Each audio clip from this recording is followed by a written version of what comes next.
selamat datang di Pojok Santai.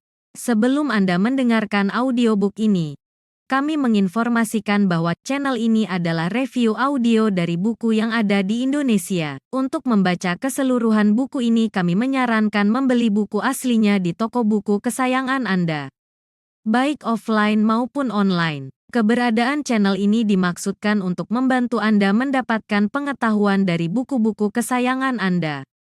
Jangan lupa untuk subscribe, like, dan komen.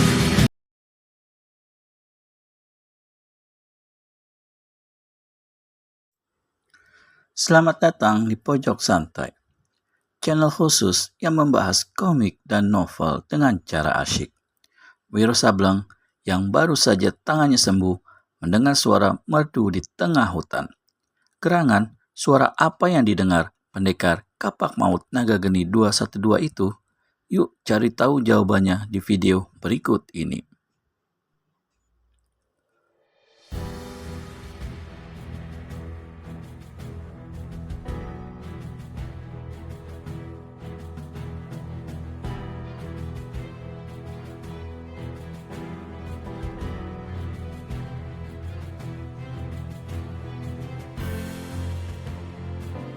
Buktinya, petikan kecapinya itu telah terdengar Wiro Sableng di tempat yang sangat jauh.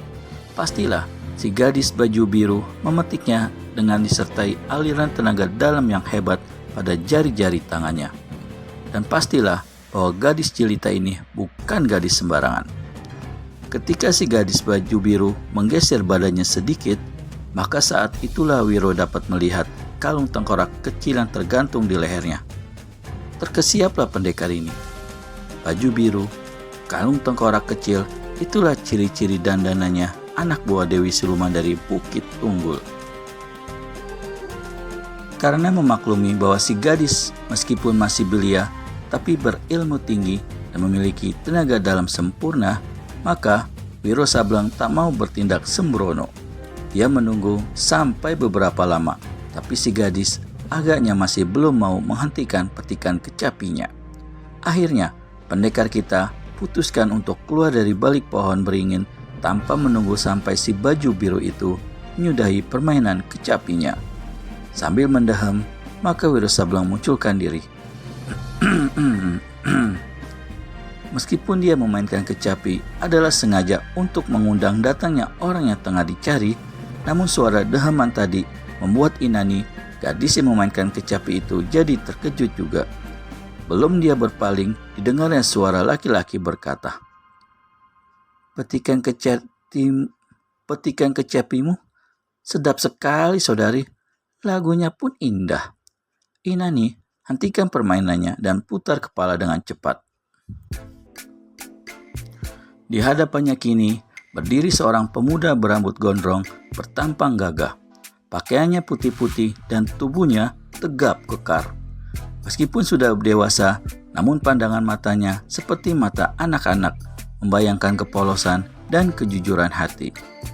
Meski terkesiap beradu pandangan dengan pendekar 212, namun begitu ingat tugasnya, maka membentaklah Inani. "Siapa kau?" Wiro Sableng sunggingkan senyum. Kenapa kau hentikan permainan kecapimu, saudari? Rupanya aku mengganggumu saja.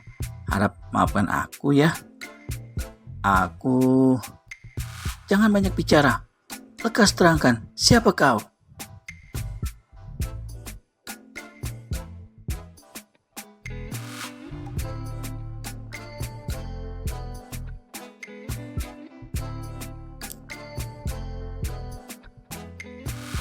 Tadinya tengah mengembalkan kerbau di sebelah timur lembah ini.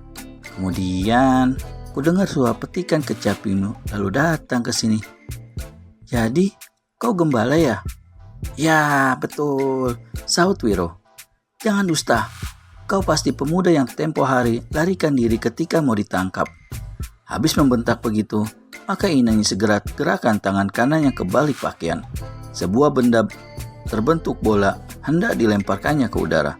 Bola ini adalah tanda yang harus dilepaskannya ke udara untuk memberitahukan kepada kawan-kawannya bahwa dia telah berhasil menemukan orang yang mereka cari. Di udara, bola itu akan pecah dan memancarkan warna merah hingga mudah dilihat. Tapi sebelum tangannya sempat melemparkan bola itu, pendekar 212 Wiro Sableng sudah tangkap pergelangan tangan kanan Inani. Keduanya saling tarik-menarik dan saling pandang menyorot.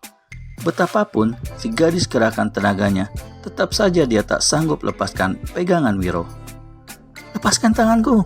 teriak Inani. Rasa aneh menjalari dirinya. Seumur hidup, itulah pertama kali seorang laki-laki menyentuh kulit tubuhnya. "Aku akan lepaskan," kata Wiro sambil tersenyum. "Tapi benda ini harus kau berikan dulu padaku." "Kurang ajar, lepaskan tanganku!" sentak Inani. Wiro gelengkan kepala. "Berikan dulu benda ini, saudari, baru kulepaskan," katanya. Dengan mangkel, Inani lepaskan bola itu yang segera diambil dengan tangan kiri Wiro Sableng. Kemudian baru dilepaskannya lengan si gadis. Tengah Wiro meneliti benda berbentuk bola itu, tiba-tiba Inani berdiri dan lemparkan kecapinya ke arah si pemuda. Cepat-cepat Wiro Sableng berkelit. Kecapi lewat menderu di atas kepalanya. Ketika benda itu hampir menghantam pohon beringin dan pasti akan hancur, Wiro cepat melompat dan menangkap kecapi itu. Lalu sambil geleng-gelengkan kepala, dia berkata, "Saudari, gerak kamu melemparkan benda ini hebat sekali. Tapi sungguh sayang kalau kecapi yang bagus ini hancur berantakan." Perlahan-lahan, Wiro Sableng letakkan kecapi di kaki pohon beringin. Baru saja itu dilakukannya, maka si gadis sudah menyerangnya. Kalau tidak lekas si pemuda menyingkir, pastilah sebuah tendangan akan mendarat di perutnya. Saudari, apa-apaan nih? Tak ada hujan, tak ada angin, tak ada pasel, tak ada lantaran. Kenapa kau menyerang aku?" Sebagai jawaban Inani, keluarkan jala sutra biru. Benda ini segera diputar menderu di atas kepalanya. Didahului dengan lengkingan keras, Inani lancarkan pukulan tangan kiri dan kirimkan satu tendangan. Ya! Angin serangan ini demikian hebatnya, membuat pakaian dan rambut pendekar 212 sampai berkibaran. Sementara dia mengelakkan dua serangan ini, maka jala biru berkelebat dan menebar ke arah kepalanya. Wiro cepat tundukkan kepala, tapi jala sutra biru terus memapas hendak melibat pinggangnya. Sekali lagi, Wiro mengelak dan sekali lagi pula jala itu menyusup laksana kilat ke arah kedua kakinya. "Wih, hebat!" seru Wiro memuji seraya melompat dua tombak. Penasaran sekali Inani kembali memburu dengan gempuran serangan yang lebih hebat, tapi walau bagaimanapun pendekar 212 bukanlah semudah yang diduganya untuk dirubuhkan. Sedang sampai saat itu Wiro sama sekali mengambil sikap mengelak, tak sekalipun balas menyerang. Kenapa mengelak terus? Tak berani menyerang?" bentak Inani penuh penasaran. Dia berharap salah seorang kawannya muncul di situ agar bisa membekuk si pemuda. "Hentikan seranganmu, saudari. Kita toh tidak punya permusuhan. Mari bicara dulu baik-baik."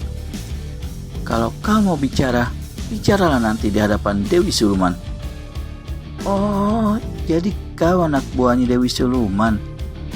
Kau tahu, saudari, Dewi itu kawan baikku." Karena merasa dipermainkan dengan ucapan itu, maka Inani menyerang lagi dengan lebih ganas. Dia keluarkan jurus-jurus yang mengandung tipu berbahaya. Tiada terasa, 20 jurus telah berlalu. Jika Wiro mengadakan perlawanan, pastilah tidak semudah dan sebanyak itu jurus yang bisa dilewati Inani. "Saudari, jika kau tak mau hentikan seranganmu, terpaksa aku turunkan tangan kasar," memperingatkan Wiro.